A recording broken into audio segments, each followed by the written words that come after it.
Hello students, welcome to MS bio guide. আজকে আমাদের এই ভিডিওতে আমাদের আলোচনার বিষয় হচ্ছে প্ল্যান্ট ওয়াটার রিলেশন।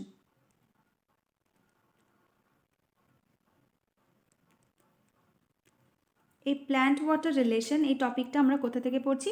এই টপিকটা আমরা পড়ছি এনসিইআরটি ক্লাস 11 বায়োলজি, যেটা হচ্ছে প্ল্যান্ট ফিজিওলজি থেকে, আর এটা হচ্ছে চ্যাপ্টার 11। আর এই যে টপিকটা, এটা আমরা এনসিইআরটি থেকে সরাসরি লাইন বাই লাইন বেঙ্গলিতে মিনিং করে বুঝে নেব, এক্সপ্লেন করে বুঝে নেব, যাতে করে আমাদের বেঙ্গলি মিডিয়াম স্টুডেন্টসদের কোনো অসুবিধে না হয়। আমাদের অনেক স্টুডেন্টস রয়েছে বেঙ্গলি মিডিয়াম, যারা নিট অ্যাসপায়ারিংস যারা রয়েছে, তাদের বেঙ্গলিতে বুঝে নেওয়ার জন্য এই ভিডিওটা। তো প্ল্যান্ট আর ওয়াটারের যে রিলেশন, এটা একটা খুবই গুরুত্বপূর্ণ, একটা খুবই ইম্পর্টেন্ট একটা রিলেশন।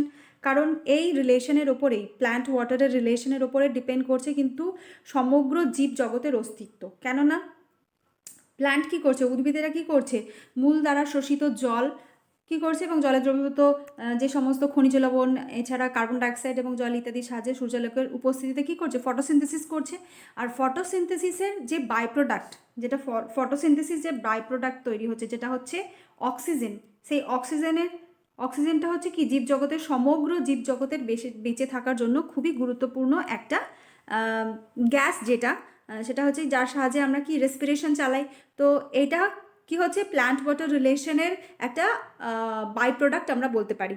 তো প্ল্যান্ট ওয়াটার রিলেশন সম্বন্ধে জানা আমাদের ক্ষেত্রে কিন্তু, এই সম্বন্ধে নলেজ থাকা খুবই গুরুত্বপূর্ণ একটা বিষয়, যেটা হচ্ছে বায়োলজির ক্ষেত্রে একটা গুরুত্বপূর্ণ একটা বিষয়। Knowledge of plant water relation is important because water is essential for both plant and animals. Water উদ্ভিদ এবং প্রাণীর উভয়ের ক্ষেত্রেই লাগছে, এবং আরও ইম্পর্টেন্ট যে বিষয়টা, যেটা হচ্ছে সোর্স অফ অক্সিজেন, যেটা হচ্ছে কি, যেটা হচ্ছে ওয়াটার। আর সেই ওয়াটার থেকে অক্সিজেনকে কে প্রডিউস করছে, বিভিন্ন প্ল্যান্টস যে রয়েছে ফটোসিনথেসিসের মাধ্যমে ওয়াটার থেকে অক্সিজেন প্রডিউস করছে। Plants need water to grow and maintain there body structure. তাহলে প্ল্যান্টের বডির মধ্যে কী হচ্ছে, উদ্ভিদ কী করছে, উদ্ভিদ হচ্ছে যে জল এবং জলে দ্রবীভূত যে সমস্ত খনিজ লবণ, সেগুলো হচ্ছে মূল দ্বারা শোষণ করছে। এই জল যদি না থাকতো, তাহলে জলের মধ্যে খনিজ লবণগুলো মিশে যেতে পারতো না, আর ইজিলি উদ্ভিদ কিন্তু সেটাকে অ্যাবজর্ব করতে পারতো না। তাহলে এই যে যে বিভিন্ন ধরনের মিনারেলস যেগুলো রয়েছে উদ্ভিদের শরীরের পক্ষে প্রয়োজনীয়, সেগুলো কি হচ্ছে, জলের মধ্যে গুলে যাচ্ছে। ওয়াটার এখানে কি হচ্ছে, এখানে সলভেন্ট হিসেবে কাজ করছে, দ্রাবক হিসেবে কাজ করছে। আর ওয়াটার হচ্ছে, জল হচ্ছে কি একটা ইউনিভার্সাল সলভেন্ট। প্রায় অনেক কিছুই, প্রচুর পদার্থ রয়েছে যেগুলো হচ্ছে কি, যে জলের মধ্যে গুলে যায়। জল হচ্ছে একটা ইউনিভার্সাল সলভেন্ট। আর উদ্ভিদের মধ্যে কী হয়, উদ্ভিদের শরীরে কী হয়, জলের মাধ্যমেই খনিজ লবণ এবং জলের মাধ্যমে পাতায় উৎপন্ন খাদ্য কিন্তু সারা দেহে সংবাহিত হয়, সারা দেহে পৌঁছে যায়। তাহলে এখানে হচ্ছে কি, সংবহনের কাজ করছে জল। তাহলে জল এবং উদ্ভিদের মধ্যে যে রিলেশনটা, সেটা হচ্ছে খুবই গুরুত্বপূর্ণ। উদ্ভিদের শরীর থেকে জল বের করে দিলে তারা কি হবে, মরে যাবে। যেমন আমাদের শরীর থেকে যদি রক্ত বের করে দেওয়া হয়, তাহলে কি হবে, আমরা মারা যাব। ঠিক সেরকমই উদ্ভিদের শরীরের থেকে যদি জল বের করে দেওয়া হয়, তাহলে উদ্ভিদের মৃত্যু হয়ে যাবে। তাই উদ্ভিদের সাথে জলের যে সম্পর্কটা, সেটা হচ্ছে খুবই নিবিড়। কারণ উদ্ভিদ কিংবা প্রাণী সকলের ক্ষেত্রে শরীরের মধ্যে, সকলেরই শরীরের যে বেশিরভাগ অংশটা কি হচ্ছে, অ্যাকিওর করে রয়েছে কি, জল আমাদের শরীরের প্রত্যেকটা কোষের যে প্রোটোপ্লাজম রয়েছে, সেই প্রোটোপ্লাজমের মেন যে ইনগ্রেডিয়েন্ট, সেটাই হচ্ছে জল। আমাদের শরীরের সংবহনের জন্য যে রক্তটা রয়েছে, সেটাও হচ্ছে জল।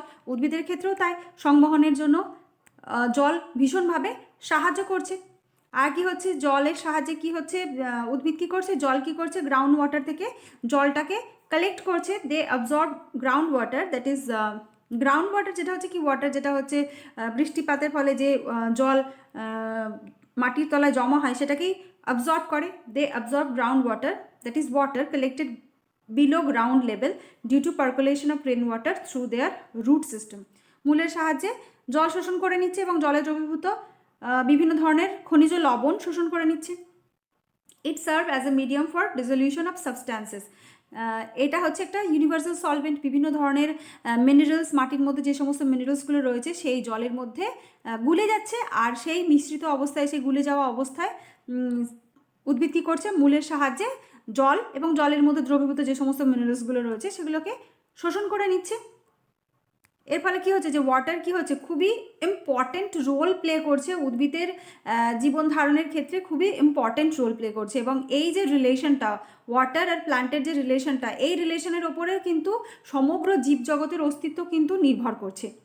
প্রচুর পরিমাণে উদ্ভিদ কী করে, প্রচুর পরিমাণে জল কিন্তু প্রত্যেক দিন প্রচুর পরিমাণে জল শোষণ করতে পারে। Huge amount of water is taken up daily by plants and a considerable amount is lost in transpiration. তাহলে প্রত্যেক দিন উদ্ভিদ কী করে, প্রচুর পরিমাণে মূল দ্বারা জল শোষণ করে, আর ট্রান্সপিরেশনের মাধ্যমে অতিরিক্ত জল, যেটা শরীরের অতিরিক্ত জল থাকে সেটাকে বের করে দেয়। এই ট্রান্সপিরেশনের ফলে উদ্ভিদের শরীরের অতিরিক্ত জলও বের হয়, প্লাস কী হয়, ট্রান্সপিরেশনের মাধ্যমে যে একটা প্রস্বেদন টান সৃষ্টি হয়, তার মাধ্যমে কী হয়, জল শোষণ করতে সুবিধা হয় উদ্ভিদের।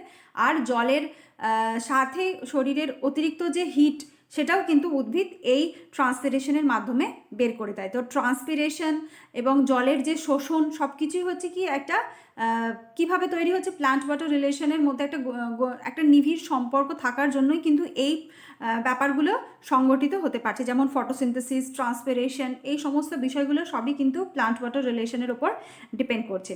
প্ল্যান্ট ওয়াটার রিলেশনের যে কনসার্নগুলো, সেই কনসার্নগুলো কী আছে, যে প্ল্যান্ট ওয়াটার রিলেশনের যে কনসার্নগুলো কী বিষয়গুলো আমাদের জানতে হবে, সেটা হচ্ছে কি, যে how plant control the hydration of the cell. কীভাবে উদ্ভিদ কী করে, কীভাবে তাদের শরীরে যে সমস্ত কোষগুলো রয়েছে তাদের হাইড্রেশন কীভাবে হাইড্রেট রাখে, সেই কোষগুলোকে কীভাবে মূল থেকে কীভাবে মূল দ্বারা জল শোষিত হয়, মাটি থেকে কীভাবে মূল দ্বারা জল শোষিত হয়, এগুলো হচ্ছে প্ল্যান্ট ওয়াটার রিলেশনের concern. Transport of water within the plant, কীভাবে উদ্ভিদের শরীরে ট্রান্সপোর্ট হয় ওয়াটার, এবং ওয়াটারের মধ্যে যে সমস্ত মিনারেলসগুলো ডিজলভ থাকে সেগুলোর ট্রান্সপোর্ট কীভাবে হয়। Loss of excessive water by evaporation from the leaves, যেটা হচ্ছে কি, যে transpiration, flow of water through plant and soil, জলের মধ্যে মাটিতে মিশ্রিত যে জল রয়েছে সেই জলটা কিভাবে উদ্ভিদের মূলের মধ্যে দিয়ে শোষিত হচ্ছে। তো এই বিষয়গুলো হচ্ছে কি, যে এই প্ল্যান্ট ওয়াটার রিলেশনের কনসার্ন। এই বিষয়গুলো প্ল্যান্ট ওয়াটার রিলেশনের মধ্যে পড়ছে, যেগুলো হচ্ছে ইভাপোরেশন, যেটাকে বলছি ট্রান্সপিরেশন, আর হচ্ছে transport of water within plant. এই বিষয়গুলো হচ্ছে কি, যে এই প্ল্যান্ট ওয়াটার রিলেশনের কনসার্ন। তো এইটা হচ্ছে কি, যে আমরা জেনে নিলাম যে প্ল্যান্ট ওয়াটার রিলেশনের কনসার্ন কি, এবং প্ল্যান্ট ওয়াটার রিলেশনের যে ইম্পর্টেন্স, তার নলেজটা কতটা আমাদের জানা উচিত, সেটা আমরা জেনে নিলাম। বায়োলজির ক্ষেত্রে কতটা ইম্পর্টেন্ট এই প্ল্যান্ট ওয়াটার রিলেশন। এরপরে আমরা জেনে নেব যে প্ল্যান্ট ওয়াটার রিলেশন, যেটা আমাদের এনসিইআরটি ক্লাস 11 বায়োলজিতে যে বিষয়টা দেওয়া রয়েছে, সেটা আমরা সেখান থেকে ডাইরেক্টলি এনসিইআরটি থেকে আমরা পড়ে নেব। সরাসরি এনসিইআরটি থেকে লাইন বাই লাইন আমরা বেঙ্গলিতে এক্সপ্লেন করে পড়ে নেব। এটা তেমন কিছু হেভি একটা টপিক না, খুবই ইজি একটা টপিক, এবং এখান থেকে খুব যে বেশি কোয়েশ্চেন আসে তাও কিন্তু না। শুধুমাত্র আমাদের যে টপিকগুলোর যে একটার পর একটা টপিকের যে সিরিজ রয়েছে, শুধুমাত্র সেইটা মেনটেন করার জন্য আমাদের একটুখানি এটা পড়ে রাখা দরকার, যেটা আমরা লাইন বাই লাইন বেঙ্গলিতে মিনিং করে পড়ে নেব। Water is essential for all physiological activities of plant and plays a very important role in living organism. তাহলে ওয়াটার কী হচ্ছে, উদ্ভিদের যে সমস্ত শারীরবৃত্তীয় প্রক্রিয়াগুলো রয়েছে, যেমন ফটোসিনথেসিস, যেমন ট্রান্সপিরেশন, এই সমস্ত যেমন হচ্ছে ট্রান্সপোর্ট অফ ওয়াটার, যে সমস্ত ফিজিওলজিক্যাল অ্যাক্টিভিটি, যে সমস্ত শারীরবৃত্তীয় প্রক্রিয়াগুলো রয়েছে, তার জন্য এই যে জল হচ্ছে খুবই গুরুত্বপূর্ণ একটা ভূমিকা গ্রহণ করে। আর শুধুমাত্র উদ্ভিদের না, প্রাণী জগতেরও বিভিন্ন ফিজিওলজিক্যাল অ্যাক্টিভিটির জন্য কিন্তু জল কিন্তু important. It provides the medium in which most substances are dissolved. তাহলে জল হচ্ছে কি বলবো, একটা ইউনিভার্সাল সলভেন্ট। প্রচুর বিভিন্ন ধরনের পদার্থ কিন্তু জলের মধ্যে গুলে যায়। তাহলে এটা হচ্ছে একটা মিডিয়া প্রোভাইড করছে, যার মধ্যে বিভিন্ন সাবস্ট্যান্স কিন্তু গুলে যেতে পারে। The protoplasm of the cell is nothing but water in which different molecules are dissolved and suspended. তাহলে যে প্রোটোপ্লাজমটা প্রত্যেকটা উদ্ভিদ কোষের মধ্যে যে প্রোটোপ্লাজম রয়েছে, এমনকি প্রাণী কোষের ক্ষেত্রেও সেটাই একইভাবে প্রযোজ্য, যে উদ্ভিদ কোষ কিংবা প্রাণী কোষের যে প্রোটোপ্লাজমটা রয়েছে, সেটা হচ্ছে কিছু না, সেটা হচ্ছে জলের মধ্যে কি থাকে, বিভিন্ন ধরনের পদার্থ দ্রবীভূত থাকে প্রোটোপ্লাজমের মধ্যে, আর কিছু পদার্থ থাকে সাসপেন্ডেড, অর্থাৎ জলের মধ্যে ডুবে থাকে। সেই প্রোটোপ্লাজমের মধ্যে ডুবে থাকে, একেবারে গুলে যায় না, কিন্তু ডুবে থাকে। তাহলে কিছু পদার্থ যেটা হচ্ছে প্রোটোপ্লাজমের মধ্যে কিছু পদার্থ গুলে থাকছে, কিছু কিছু পদার্থ তার মধ্যে ডুবে থাকছে, আর সেই তার যে মিডিয়াটা সেটা হচ্ছে কি যে ওয়াটার, অর্থাৎ প্রোটোপ্লাজমের যে মেইন কম্পোনেন্ট সেটা হচ্ছে কিন্তু water. A watermelon has over 92% water. Most herbaceous plants have only about 10 to 15% of its fresh weight as dry weight. তাহলে কি একটা ওয়াটারমেলন অর্থাৎ তরমুজের মধ্যে কি হচ্ছে, তরমুজের 92%ই হচ্ছে জল। তরমুজ তোমরা সকলেই খেয়েছো, তোমরা দেখে থাকবে যে তরমুজ হচ্ছে বেশিরভাগই জল দ্বারাই তৈরি, তরমুজের বেশিরভাগ অংশটাই হচ্ছে জল। আর যে সমস্ত হার্বাসিয়াস প্ল্যান্ট রয়েছে তাদের শরীরের খুব কম অংশটাই হচ্ছে ড্রাই ওয়েট ক্যারি করে, বাকি বেশিরভাগটাই হচ্ছে জল। Distribution of water within a plant varies. Woody parts have, এবার ডিস্ট্রিবিউশন অফ ওয়াটার, উদ্ভিদের শরীরের ডিস্ট্রিবিউশন অফ ওয়াটার অর্থাৎ উদ্ভিদ শরীরের জলের কোথায় কোন কোন জায়গায় জল বেশি থাকবে, কোন জায়গায় জল কম থাকবে সেটা ভ্যারি করে। উডি পার্ট যে সমস্ত রয়েছে, শক্ত যে সমস্ত কাষ্ঠল জায়গা রয়েছে সেখানে খুবই কম পরিমাণে জল থাকে। Woody parts have relatively very little water while soft part mostly contain, next পেজে যাব, মোস্টলি কন্টেন ওয়াটার। তাহলে সফট পার্ট যে সমস্ত রয়েছে, উদ্ভিদের শরীরে যে সমস্ত সফট পার্ট রয়েছে তার মধ্যে বেশি জল থাকে, উডি পার্টে কম জল থাকে। A seed may appear dry but it still has water, otherwise it would not be alive and respiring. একটা যে বীজ যেটা তার মধ্যে থেকে কিন্তু কোনো সারা আমরা পাই না, বীজ যেমন অ্যাজ ইট ইজ পড়ে থাকে জড় পদার্থের মধ্যে, কিন্তু তার মধ্যেও কিন্তু জল বর্তমান থাকে, সেটা জীবন্ত অবস্থায় থাকে। জল বর্তমান থাকার জন্য তার মধ্যে কিছু না কিছু ফিজিওলজিক্যাল অ্যাক্টিভিটি হতে থাকে সিডের মধ্যে, আর সিডটা তার রেসপিরেশন চালায়, আর সিডটা জীবন্ত অবস্থা থাকে শুধুমাত্র কিছু পরিমাণ জল এই বীজের মধ্যে থাকার জন্য। তাহলে একটা বীজের ভায়াবিলিটির জন্য কিন্তু জল হচ্ছে খুবই গুরুত্বপূর্ণ। বীজটা যে বেঁচে থাকবে তার বেঁচে থাকার জন্য হচ্ছে জল খুবই গুরুত্বপূর্ণ। Terrestrial plants take a huge amount of water daily but most of it is lost to their air through evaporation from the leaves, that is transpiration. তাহলে যে সমস্ত স্থলজ উদ্ভিদ যেগুলো রয়েছে তারা বেশিরভাগ প্রত্যেক দিন প্রচুর পরিমাণে জল তারা মূল দ্বারা শোষণ করে, আর সেই জলের বেশিরভাগ অংশই কিন্তু ট্রান্সপিরেশনের মাধ্যমে তাদের পাতা থেকে শরীরের বাইরে বেরিয়ে যায়, স্টোমাটার মাধ্যমে শরীরের বাইরে বেরিয়ে যায়। A mature corn plant absorb almost 3 liters of water in a day, while a mustard plant absorb water equal to its own weight in about 5 hours. তাহলে যে সমস্ত কর্ন প্ল্যান্ট রয়েছে সে হচ্ছে কী করছে, যে প্রায় 3 লিটার জল প্রত্যেক দিন 3 লিটার জল শোষণ করতে পারছে কর্ন প্ল্যান্ট। আর সেখানে মাস্টার্ড প্ল্যান্ট যেটা হচ্ছে সর্ষে গাছ, তার নিজের শরীরের ওজনের সমান জল শোষণ করতে পারছে 5 ঘন্টার মধ্যে। Because of this high demand of water it is not surprising that water is often the limiting factor for plant growth and productivity. তাহলে এই যে জলের যে এত ডিমান্ড, উদ্ভিদের ক্ষেত্রে জলের যে এত প্রয়োজনীয়তা, সেটা থেকে আমরা কি বুঝতে পারবো যে ওয়াটার একটা লিমিটিং ফ্যাক্টর হিসেবে কাজ করছে। লিমিটিং ফ্যাক্টর হচ্ছে এটা এমন ধরনের লিমিটিং ফ্যাক্টর হচ্ছে এমন ধরনের ফ্যাক্টর যার ওপর যে কোনো অর্গ্যানিজমের যে গ্রোথটা ডিপেন্ড করছে। লিমিটিং ফ্যাক্টর যেমন লাইবিগ ল অফ মিনিমাম বলে একটা বিষয় রয়েছে, যেখানে যে সেটা হচ্ছে কি লিমিটিং ফ্যাক্টর, এখানে ওয়াটার একটা লিমিটিং ফ্যাক্টর হিসেবে কাজ করছে, এবং এই লিমিটিং ফ্যাক্টর হওয়ার জন্যই কিন্তু উদ্ভিদের গ্রোথ হচ্ছে জলের ওপর ভীষণভাবে ডিপেন্ড করছে।